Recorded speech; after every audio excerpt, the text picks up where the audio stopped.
Aujourd'hui,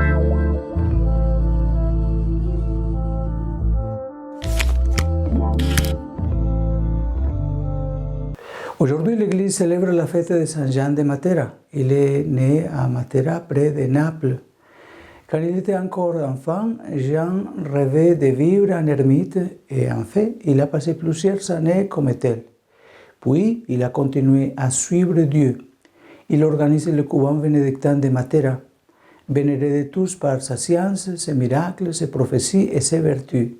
Il meurt le 20 juin 1139. Aujourd'hui, sous forme de pilule, parlons à Dieu comme nous parlons à notre Père ou à notre Mère. Nous avons vu hier comment Abraham était un homme qui faisait confiance à Dieu. La prière d'Abraham s'exprime d'abord par des actes. Homme de silence, il conclut à chaque étape un autel au Seigneur. Abraham n'édifie pas, un temple, mais il dissémine les chemins de pierre qui rappellent le passage de Dieu.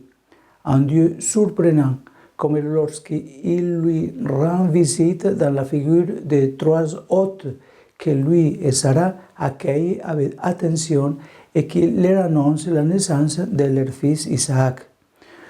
Ça, on le trouve dans le chapitre 18 de la Genèse. Abraham avait 100 ans et sa femme 90, plus ou moins. Ils crurent et ils eurent confiance en Dieu. Et Sarah, sa femme, conçut un enfant à cet âge-là. Voilà qui est le Dieu d'Abraham, notre Dieu, qui nous accompagne toujours. Ainsi, Abraham devient un proche de Dieu, également capable de discuter avec lui, mais toujours fidèle. Il parle avec Dieu et discute, jusqu'à l'épreuve suprême, quand Dieu lui demande de sacrifier son propre fils Isaac, le fils de sa vieillesse, l'unique héritier. Abraham vit alors la foi comme un drame, comme marcher à tâtons dans la nuit sous un ciel cette fois-ci privé d'étoiles. Et cela nous arrive très souvent à nous aussi, de marcher dans l'obscurité, mais avec la foi. Dieu lui-même arrêtera la main d'Abraham déjà prête à frapper, car il a vu sa disponibilité vraiment totale. Apprenons d'Abraham, apprenons à prier avec foi, écouter le Seigneur, marcher, dialoguer jusqu'à discuter. N'ayons pas peur de discuter avec Dieu. Le pape François, il dit même que peut être pris comme une hérésie, mais ce n'est pas une hérésie.